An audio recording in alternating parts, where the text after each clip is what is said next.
Hope everybody having a good day. Hope everybody accomplished something significant. Even if you didn't accomplish anything significant, don't be discouraged. Just aim to accomplish something significant tomorrow and the next day, and so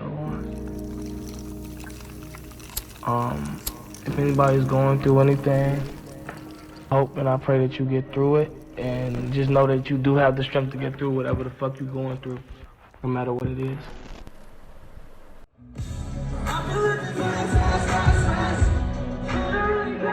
New details now on the sudden death of rapper Juice Wrld. Rapper Juice Wrld is dead after suffering a seizure at Chicago's Midway Airport. Jarad Higgins was born on December 2nd, 1998 in Chicago, Illinois. Although he was in the rough area of Southside Chicago, he spent his childhood living in the suburbs of Calumet Park before moving to Homewood. When Jarad was just 3 years old, his parents would separate. Jarad and his older brother would stay with his mother. She would take on the responsibility of raising them both on her own, and they would have little contact with their dad after this. I mean, she's like, I don't know, one of the proudest people ever. Like, she's like been my biggest supporter and cheerleader since birth, so. While Jarad was little, he would get musical influence from rock bands like Fall Out Boy, Blink-182, and Black Sabbath. The reason this is important to note is because these influences would play a major role in his style much later down the road. At the time, he didn't know this, and the reason he listened to so much rock in the first place was simply because his mother did not approve of any rap music being played in their home. When he was just 4 years old, he began learning how to play the piano. As Jarad grew older, his taste in music would broaden. While staying at his cousins' houses, he began listening to a lot of rap like Gucci Mane and Young Jeezy. Because he wasn't allowed to listen to this type of music in his own home, he would often come home and recite the songs to himself. And if he forgot the words to certain parts, he would replace it with a freestyle with his own lyrics. This was the beginning of him discovering his musical talent and undeniable skill to freestyle. By the time Jarad was in middle school going into high school, he was heavily influenced by people like Future, where he even states Future's music encouraged him to try lean and take Xanax at a young age. While attending Homewood High School, Jarad had a friend named Jalen who started a radio show from inside their school. Couple words off the brain, switch it to the membrane. I shoot threes like Steve Nash, yes boy, I straight drain. People say I'm crazy, but my bars going insane. You hear me on the radio, spitting radio wave. This ultimately gave him a platform to improve and showcase his freestyling abilities. After months of this going on, Jarad began to be known within the school as the best freestyler, and people began to encourage him to start writing and recording songs. He began to really absorb all the music and stopped caring about school and his homework. Jarad's love for rock music never left either though. He even admits to meeting a girl at school around this time, and in an attempt to impress her, he started listening to her favorite bands like Panic at the Disco and Green Day, even teaching himself the guitar from watching YouTube tutorials. This blend of interests would ultimately form the foundation of his musical style. Funny enough, the first song he ever recorded was in 2014, and it was a song he wrote for his high school crush. These words are so overdue, and you're so over cute, so beautiful to my cubicle. When you around, it's a marvelous view. By the time he was a sophomore in high school, he decided to take the advice of his peers. He created a Soundcloud account under the name Juice the Kid. In January 2015, he uploaded his first mixtape titled What Is Love, which only consisted of one song, Forever.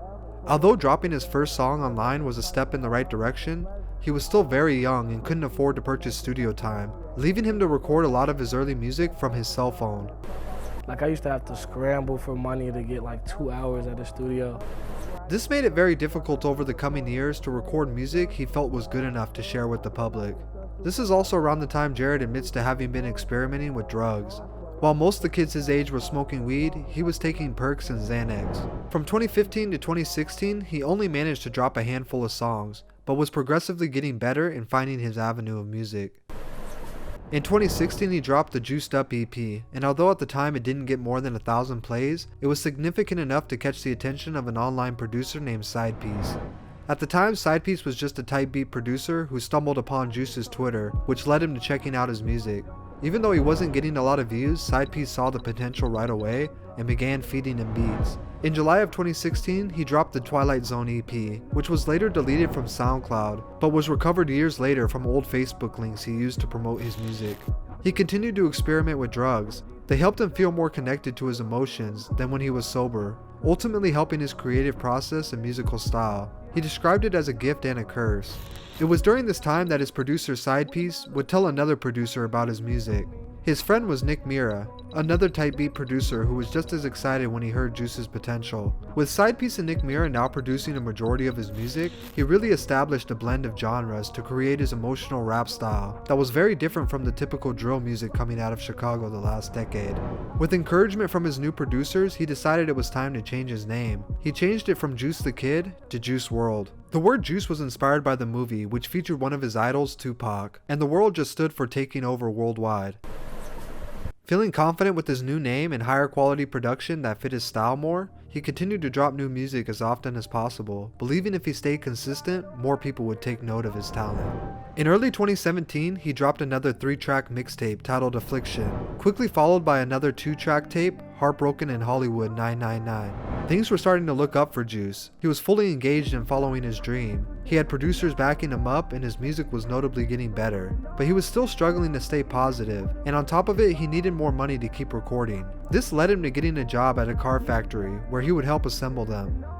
It's my cousin. He got me my first job, my first and only job. At this time, he was seriously considering taking a break from music due to other struggles he was dealing with, and altogether, he started to doubt his sound. Don't give up, because a year ago, I was finna quit this shit. Like, I wasn't finna quit this shit, but I was finna stop taking this seriously. After just a few weeks of working at the car factory, he realized that lifestyle wasn't for him. Even if he tried to fake it, he couldn't help but think about music all day long. Regardless of his financial problems, he decided to quit. If anything, this just reminded him how bad he wanted it. He got back to work with Nick and Sidepiece, and they began working on another project. This time, he wanted it to be longer than just a couple tracks. On June 15, 2017, he dropped his first full-length mixtape titled 999 on Soundcloud. The entire tape was co-produced by Sidepiece and Nick Mira. The second song on the tape was titled Lucid Dreams, but it wouldn't initially blow up. The tape did give Juice Wrld his first taste of recognition from the mainstream though, where artists like Waka Flocka and producer Southside both checked out the project and gave him credit for his good work.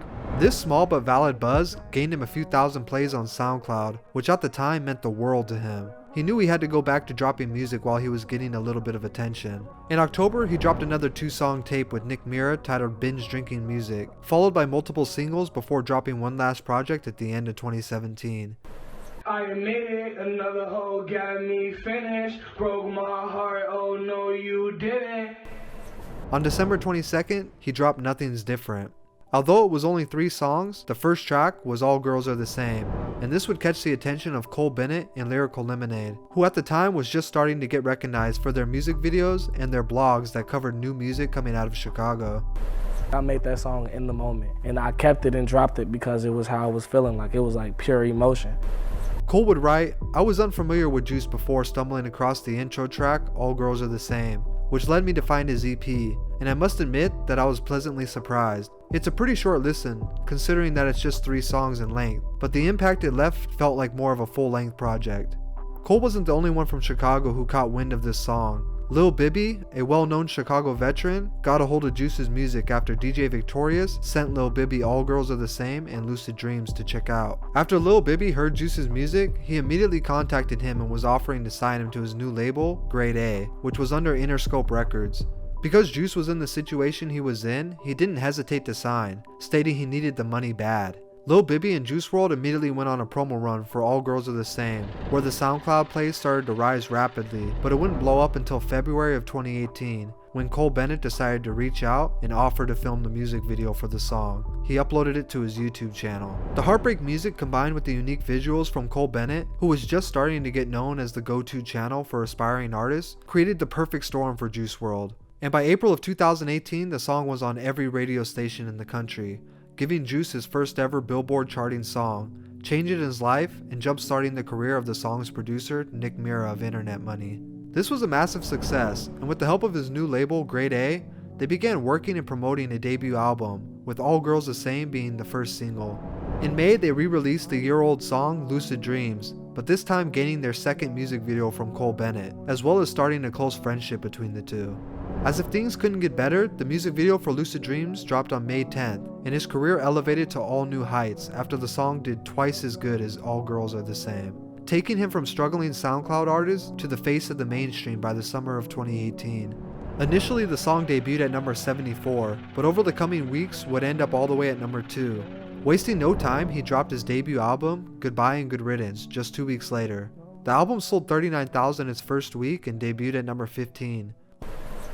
Unlike most projects that decrease in sales after their initial first week, things were the opposite for Juice Wrld. As his 2 singles, Lucid Dreams and All Girls Are the Same, continued to increase in popularity, his album sales got higher with each passing week until the project went certified platinum and peaked at number 4, gaining him a world tour. During his tour, the tragic passing of XXXTentacion in June would touch a special place in his heart, after the two had plans of linking up to work together. This, in combination with the passing of Lil Peep the year before, inspired Juice to pay homage with the 2-track EP titled Too Soon. The first song off the EP was Legends, where Juice talked about the newer generation of artists not making it past the age of 21 because of violence, drugs, or both.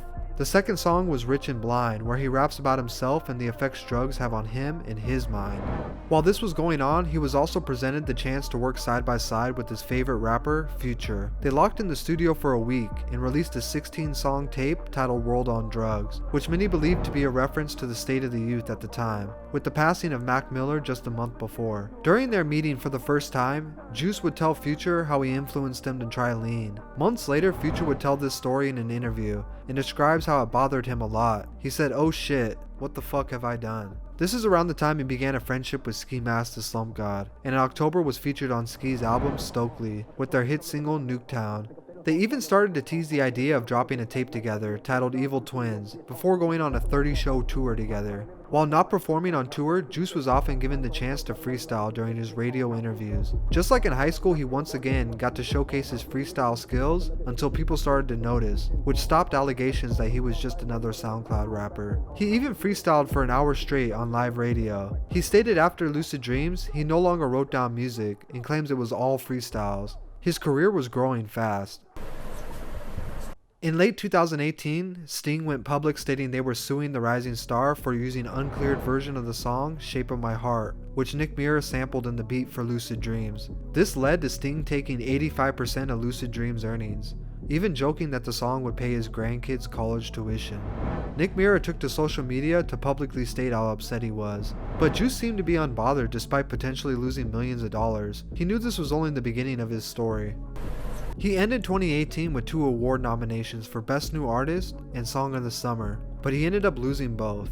2019 was no different momentum-wise. If anything, Juice got bigger as an artist. His second studio album, Death Race for Love, dropped in March, and once again he had another heartbreak hit with his song Robbery. With his career blowing up to unexpected levels in a short period of time, dating his new girlfriend Ali, and noticeably looking happier, Juice was on top of the world, and he was looking to be unstoppable despite already running into a few setbacks. In under a year, he had taken superstar status and was looking to be the most promising star of the new generation. He continued to tour with Nicki Minaj and Ski Mask the Slump God.